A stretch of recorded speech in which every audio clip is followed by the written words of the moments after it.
Shalom, nous allons étudier ensemble maintenant un développement extraordinaire du Rabbi Tzemar Tzedek dans son Mahamar sur la Avat Israël dans Derech Mitzvotecha.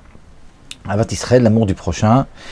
Nous allons voir, Bezrat Hashem, que l'amour du prochain, la compréhension de cette mitzvah, et puis tout ce que cette mitzvah peut entraîner, et la compréhension de tout ça avant notre étude et après, c'est deux choses complètement différentes.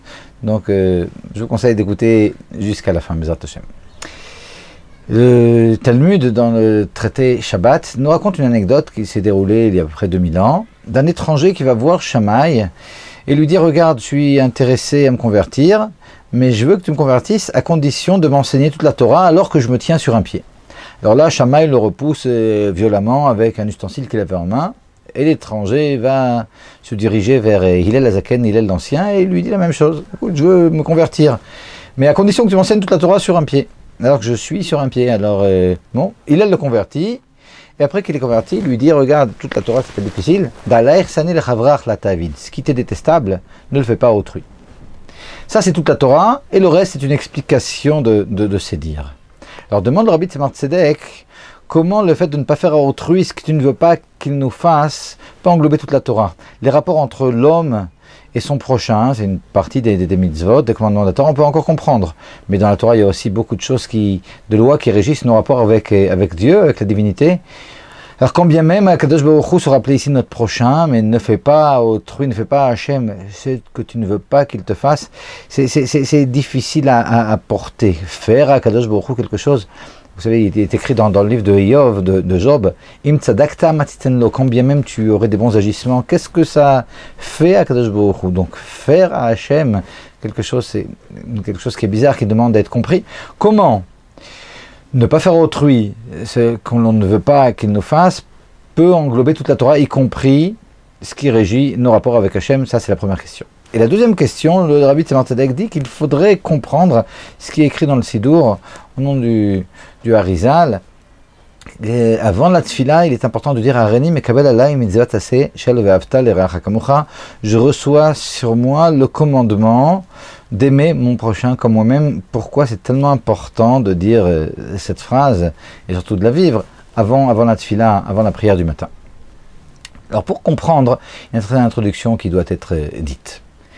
L'ensemble des Bnei Israël constitue Adam Arishon, ou plus exactement, à l'intérieur de l'âme d'Adam Arishon se trouvent toutes les Nishmot Israël, toutes les âmes de tous les Bnei Israël, des enfants d'Israël, et c'est la raison pour laquelle il y a ce qu'on appelle la Harvout.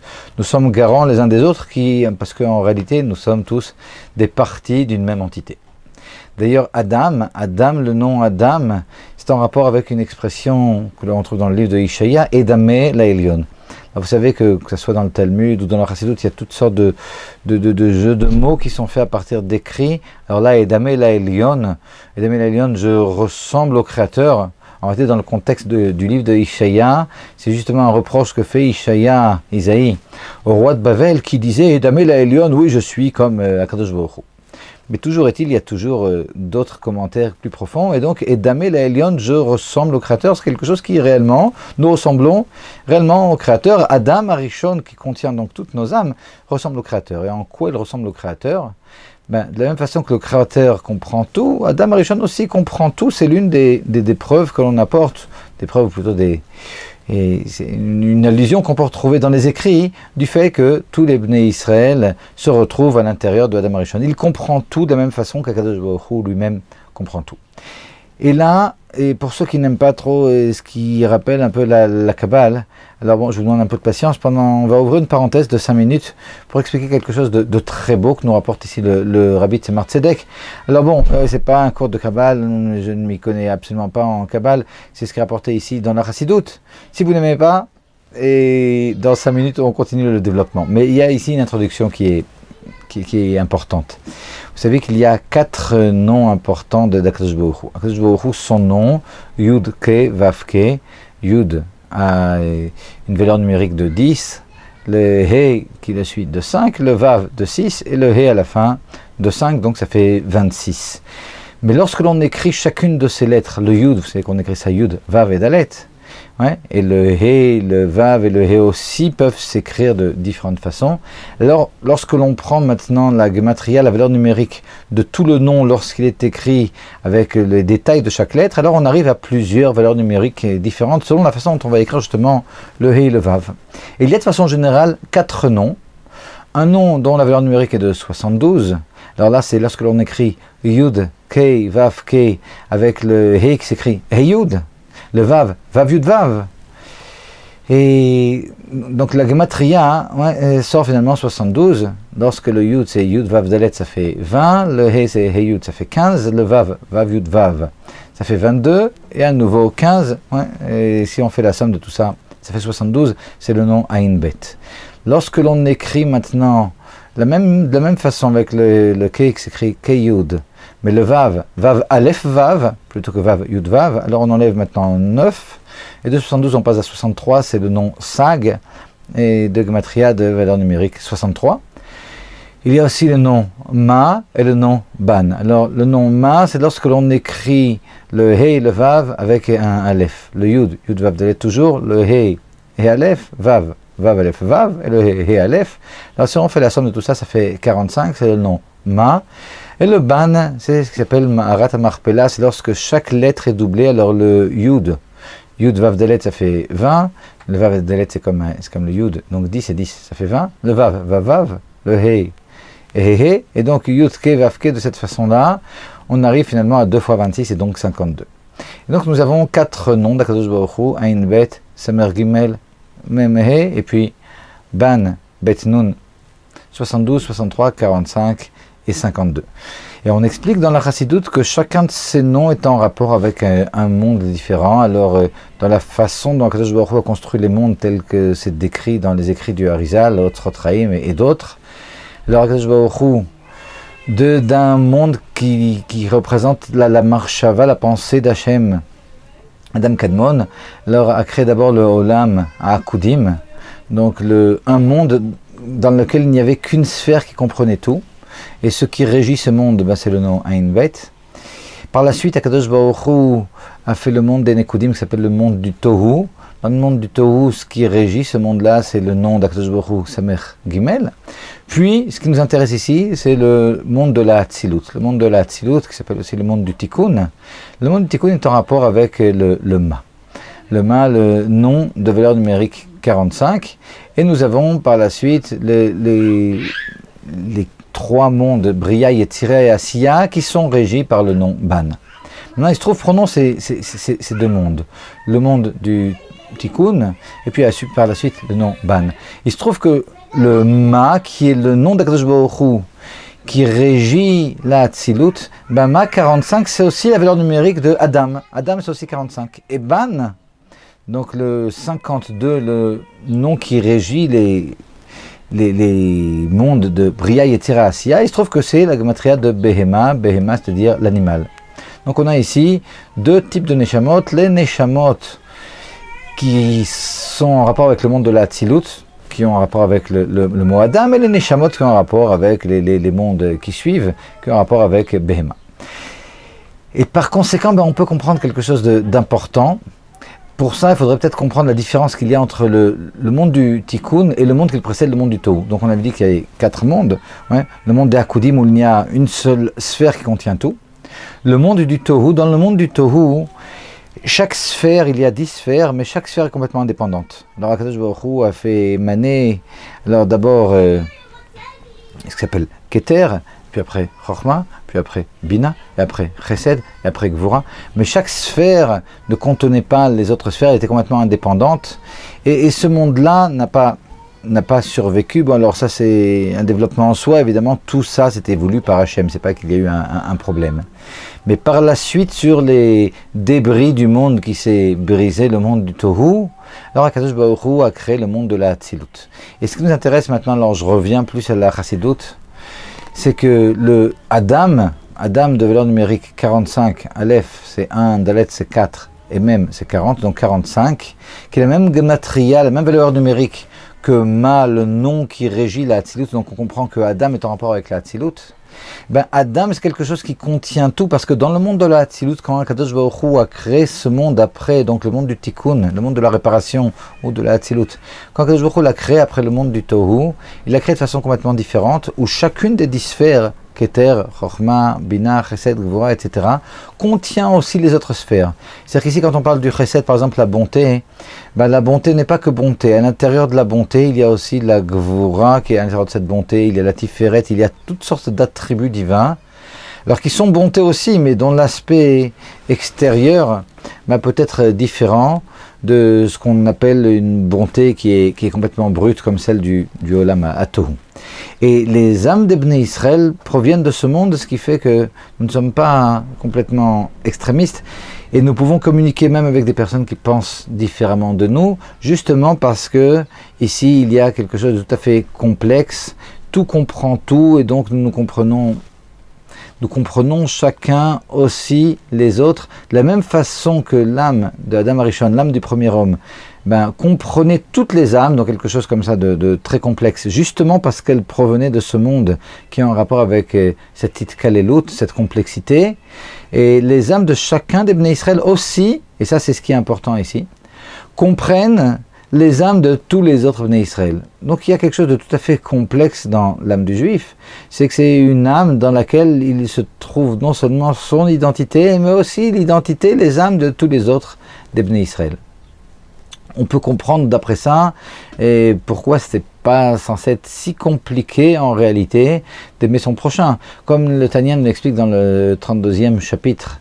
Et lorsque nous faisons de notre vie le principal, notre vie spirituelle, et puis notre vie corporelle, ben c'est quelque chose d'accessoire.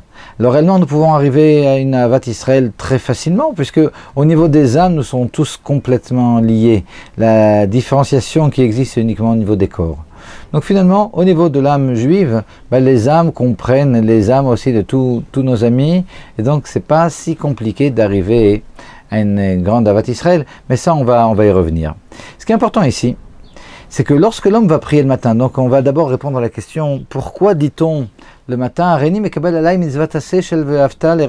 pourquoi c'est tellement important de prendre sur soi cette mitzvah, d'aimer son prochain, et avant de commencer à prier? Eh bien, tout simplement parce que lorsque nous allons faire la tefila, il y a le Kriyat Shema, et dans le Shema, ce qui est important, c'est d'être prêt, lorsque l'on dit Shema Israël, Hashem Elokeinu, Hashem Echad, lorsque l'on prononce ces mots-là, Hashem est un. Vous savez que la Chassidoute explique que un, c'est pas uniquement qu'il y a un Dieu, qu'il n'y a qu'une force qui dirige toutes les forces. Un, ça veut dire qu'il n'y a que Akadosh Baruch Hu. Et donc ici, ben, on est complètement fondu dans la Elokut, et nous sommes censés être prêts au moment où nous disons qu'Hachem est un, ben, de donner complètement notre âme pour Akadosh Baruch Hu. Et donc ici, c'est un peu comme si l'on faisait un sacrifice. Au moment où l'on dit que Dieu est un, ben, c'est un peu comme si nous nous sacrifions à Hachem. Et vous savez que lorsque l'on avait un sacrifice, lorsque l'on apportait un sacrifice au Beth Amikdash, ben, il fallait absolument que ce sacrifice soit complètement Shalem. Il y a une plénitude dans ce sacrifice, qu'il n'y a absolument pas de défaut. Non seulement au niveau du sacrifice, mais aussi au niveau du Kohen qui allait s'occuper de ce sacrifice. Et donc, lorsque ici, nous allons dire Hashem Echad, et nous sommes donc comme un sacrifice pour Akadosh Baruch Hu, alors, et le sacrifié, et celui qui sacrifie, ben, c'est le même, c'est le juif qui va dire maintenant son Kriyat Shema. Et donc, de la même façon que et le sacrifice et le Kohen devaient être complètement pleins, sans aucun défaut, ben ici, le juif qui va prononcer le Kriyat Shema avant de faire sa tefila, avant de faire le Shemona Esrei, la prière des 18 bénédictions, ben il doit être aussi, comme un korban, il doit être complètement shalem, complètement intègre. Et ici, dans la mesure où notre âme contient toutes les âmes des Bnei Israël, ben il suffit qu'il y ait un des Bnei Israël avec lequel nous avons des problèmes, et nous avons une haine, ou une kpeida, quelque chose qui nous... des tensions entre nous et celui-ci des Bnei Israël, ben quelque part il y a un manque, il y a quelque chose de notre âme que l'on a repoussé ici. Et donc lorsque l'on monte à Kadosh Baruch Hu, ben, ce n'est pas un korban, ce n'est pas un sacrifice qui est plein. C'est un sacrifice qui a un bgam, qui a un défaut, qui a un manque. Et donc Akadosh Baruch Hu ne reçoit pas ce sacrifice et avec le sourire. C'est un sacrifice qui est problématique. Et quelque part, nous avons dans ce cas-là pas fait dans notre Kriyat Shema, dans notre Tefila, ce que nous étions censés faire, c'est-à-dire nous sacrifier à Hachem. Il y a un problème. C'est pourquoi, avant de commencer la Tefila, là on va prononcer Areni, Mekabel Alay Mitzvatase Shel Ve'afta L'Erecha Kamocha. Je prends sur moi la mitzvah d'aimer mon prochain comme moi-même. Et là maintenant, alors tous les problèmes que je peux avoir avec l'un de mes amis, tout ça est complètement repoussé. J'aime tout le monde. De cette façon-là, notre âme est réellement dans une plénitude tout à fait extraordinaire. Et lorsque nous allons nous sacrifier à Kadosh Baruch Hu, c'est un sacrifice que Kadosh Baruch Hu pourra recevoir. Et donc notre tefila sera reçue et c'est tout à fait extraordinaire. Ça, c'est déjà une première partie dans le développement du Rabbi Tzemar Tzedek ici. Je vais ouvrir une petite parenthèse pour raconter une anecdote qui est sympathique. Vous connaissez sûrement les deux tzadikim, Reb Zoshe Maniapoli, puis le Noam Elimelech, qui étaient deux frères, élèves du Maggid de Mézeritch, lui-même élève du Baal Shem Tov. Et donc, ces deux tzadikim, Reb Zoshe Maniapoli, le Noam Elimelech, il y a énormément d'anecdotes et avec ces deux tzadikim. Reb Zoshe, qui était extrêmement extrêmement humble, le Noam Elimelech aussi, mais chez Reb Zoshe, c'est quelque chose de tout à fait qui le caractérise tout à fait. Alors, une fois, Reb Zoshe dit à son frère, dis-moi, mais l'âme de Adam Rishon, elle contient toutes les âmes. Par conséquent, elle contient aussi ton âme. Et donc, quand il a fauté, ton âme aussi a fauté. Et j'arrive pas à comprendre comment tu as laissé Adam Rishon fauter. C'est pas possible. Pourquoi tu ne l'as pas empêché? Le Noam Elimelech lui dit, regarde, je vais te dire. Et lorsque Adam a fait la faute, alors c'est vrai, j'aurais pu empêcher sa faute, mais je me suis dit, il est peut-être préférable encore qu'il faute que ne pas fauter, puis rester après toute sa vie avec l'impression que il y a peut-être un manque, ça aurait peut-être été sympathique de fauter. Ouais, il aurait été frustré toute sa vie. Alors j'ai préféré qu'il faute et qu'il voit à quel point c'est problématique, à quel point c'est dégradant, à quel point ici c'est une catastrophe, plutôt que de vivre de façon frustrée et puis avec une envie de fauter. Ouais. Alors évidemment, il ne faut pas ici arriver à la conclusion que ce n'est pas grave de fauter, mais il faut comprendre que avoir l'envie de fauter quelque part, comme nous disent nos sages, Hirore Avera Chamurim Avera, et l'idée, la pensée d'une faute, elle est même encore plus grave que la faute. Je ferme la parenthèse. Donc dans ce premier développement, et le Tzemar Tzedek nous a expliqué pourquoi c'était si important ce Hareni Mekabel Alay Mitzvatase Shel Ve'afta L'Erecha Kamocha, et je reçois sur moi cette plénitude dans mon amour avec mon prochain, on a dit, pour pouvoir après être complètement intègre et pouvoir se sacrifier à Kadosh Baruch Hu. Mais continue le Tzemar Tzedek qui dit, mais en réalité il y a Od Tam Nifla, il y a encore une raison tout à fait extraordinaire à cette mitzvah de Ahavat Israël. Ouais, c'est une expression qui n'est pas très courante, et qu'un des Admorim nous dise qu'il va nous dire quelque chose d'extraordinaire, mais là c'est vraiment les mots qui sont empruntés par le Derech Mezzotecha. Et ici il arrive dans un deuxième développement qui est réellement, vraiment extraordinaire. Il nous explique ce que c'est que l'Ahavat Israël et comment les choses fonctionnent. Et il nous dit, regarde, aimez ton prochain comme toi-même, comment est-ce que l'on s'aime? Chacun sait qu'il a des défauts, des déficiences, des mauvais traits de caractère, des mauvais agissements. Et comment il peut vivre avec ça? Il dit, en réalité, toutes ces choses-là, on les connaît, mais seulement on s'aime tellement, comme nous dit le livre de Mishlel Kol Pshaim Techaseh Ahava, l'amour que l'on a, il est tellement grand qu'il recouvre complètement ses mauvais agissements, ses défauts, ses déficiences. Et puis finalement, on est au courant de tous nos problèmes, et malgré tout, on vit avec, et puis ça ne nous empêche pas de nous aimer. Et ici, lorsque l'on a un ami qui tout d'un coup découvre l'un de nos problèmes, et c'est pas encore problématique, le problème c'est que cette personne-là maintenant, quand autrui va s'apercevoir de l'un des problèmes que l'on a, alors s'il prend ça à la légère et puis peut vivre avec ça sans aucun problème, alors on n'a aucun problème avec cet ami. Mais lorsque cet ami prend ça au sérieux et puis et voit un problème dans le défaut que l'on peut avoir, alors ce qui nous dérange, c'est pas que notre ami nous trouve un défaut. Parce que finalement, on sait que c'est vrai, et plus que ça. ce qu'il a vu, c'est une petite partie de ce qu'on n'a pas réussi à cacher, mais en réalité, on sait que le défaut est même beaucoup plus grand que ce que notre ami a pu voir. Mais quel est le problème? Le problème, c'est la gravité que l'ami va donner à la chose. À la limite, bon, il est au courant, il n'y a pas de problème. Mais moi aussi, je suis au courant de mes défauts et pourtant, je trouve pas ça grave et j'arrive à vivre avec ça parce que j'ai un amour propre qui est tellement grand que ces déficiences, ces défauts, à mes yeux, sont complètement noyés dans cet amour. Et je n'arrive pas à comprendre pourquoi, chez mon ami, ça ne fonctionne pas de cette même façon. Et ça, c'est quelque chose qui m'est détestable et c'est ça dont parle Hillel Hazaken. C'est-à-dire, lorsque Hillel Hazaken, Hillel l'Ancien dit, regarde toute la Torah, c'est tout simplement de ne pas faire à autrui ce que tu ne veux pas qu'il te fasse. Ouais, ça c'est toute la Torah. C'est quoi ne pas faire à autrui ce que tu ne veux pas qu'il te fasse? Eh ben, c'est toi aussi, lorsque tu trouveras un défaut chez autrui, c'est commencer à développer envers lui des sentiments et puis à dramatiser finalement. Ben non, de la même façon que toi, tu ne supportes pas que ces choses-là sortent de l'océan d'amour dans lequel ils étaient plongés quand ces défauts se trouvaient uniquement chez toi, tu veux que lorsque ton ami remarque ses défauts, que là aussi, ça n'entraîne absolument rien au niveau de ses sentiments envers toi. De la même façon, toi, il faut absolument que tu vives de façon à pouvoir complètement comprendre tous les défauts de ton ami, comprendre, c'est-à-dire les contenir, sans développer envers lui aucun sentiment négatif. Et finalement, c'est quelque chose de naturel, puisque toutes les neshamot des Bnei Israël contiennent les neshamot de nos amis. De la même façon que chez nous, c'est quelque chose de naturel, de s'aimer, là aussi avec notre ami, ça doit être exactement de la même façon, c'est quelque chose de naturel, et puis on doit pouvoir voir des défauts sans dramatiser. Et là ici, on explique qu'il y a 3 façons d'aimer son prochain.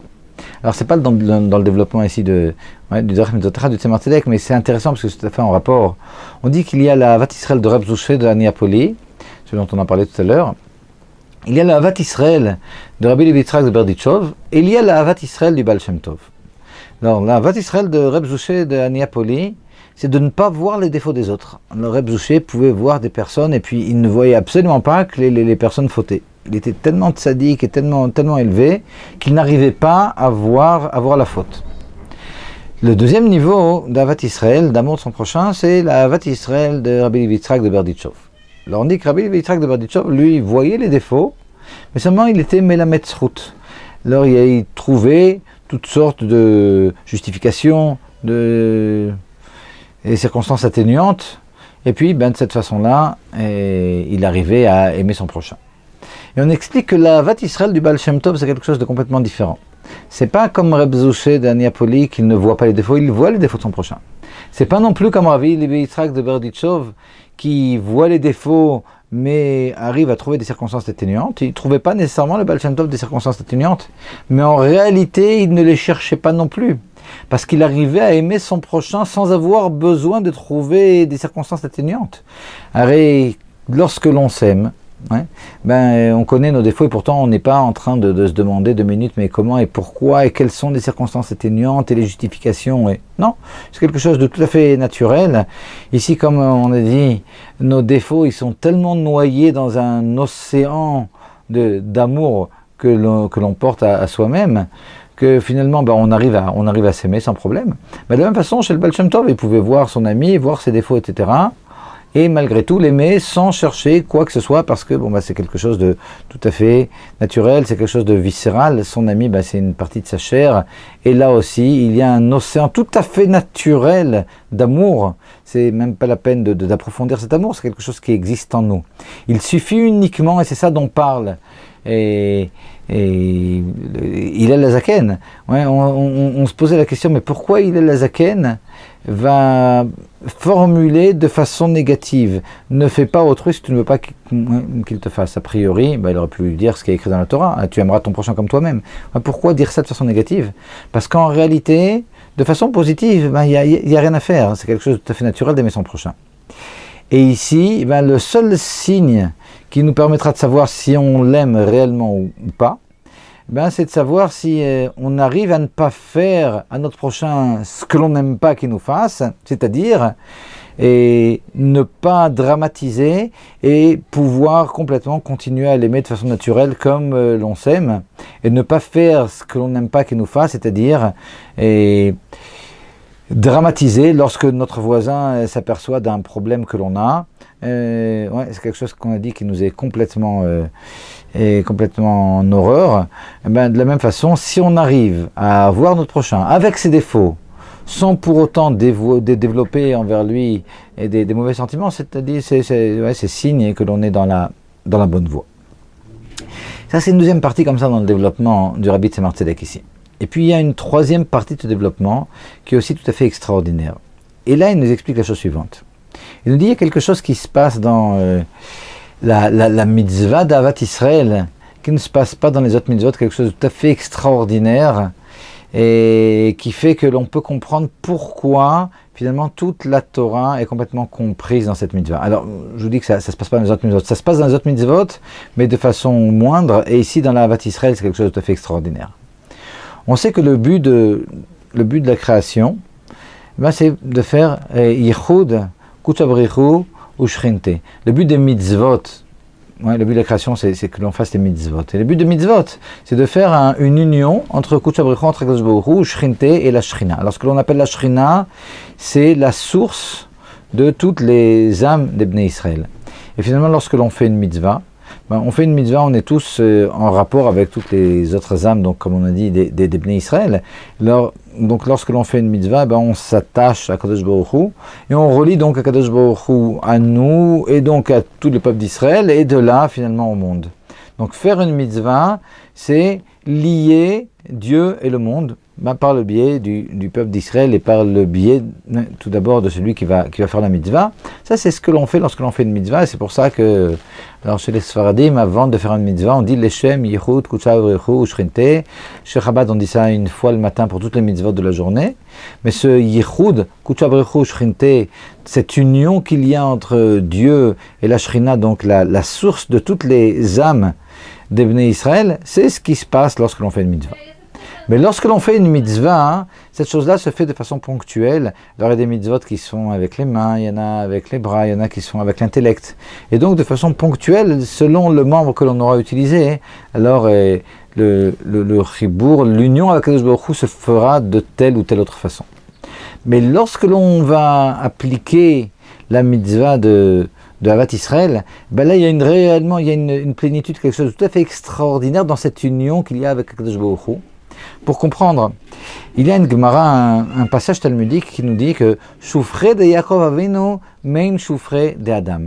La beauté de Yaakov Avinu, elle était tout à fait semblable à la beauté de Adam. Alors bon, dans un premier niveau, on peut comprendre que Yaakov Avinu était quelqu'un d'extrêmement beau, et il ressemblait à Adam Arishon, le premier homme. Mais de façon plus profonde, on explique que Yaakov Avinu, il représente donc toutes les âmes des Bnei Israël, un peu comme Adam Arishon avant la faute. Et celui qu'on appelle ici Adam, c'est un dévoilement d'Akadosh Baruch Hu.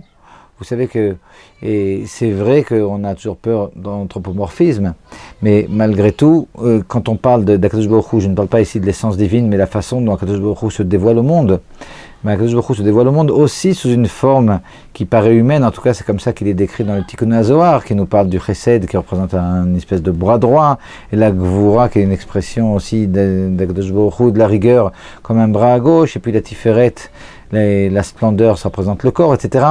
Donc lorsque l'on parle d'Adam, Adam ici, c'est aussi le Adam, l'homme que l'on voit au-dessus du char céleste dans la description de Yechiskiel du char céleste, et ça représente une idgalout, ça représente un gilouï, ça représente une façon d'Akadosh Baruch Hu de se dévoiler à l'homme.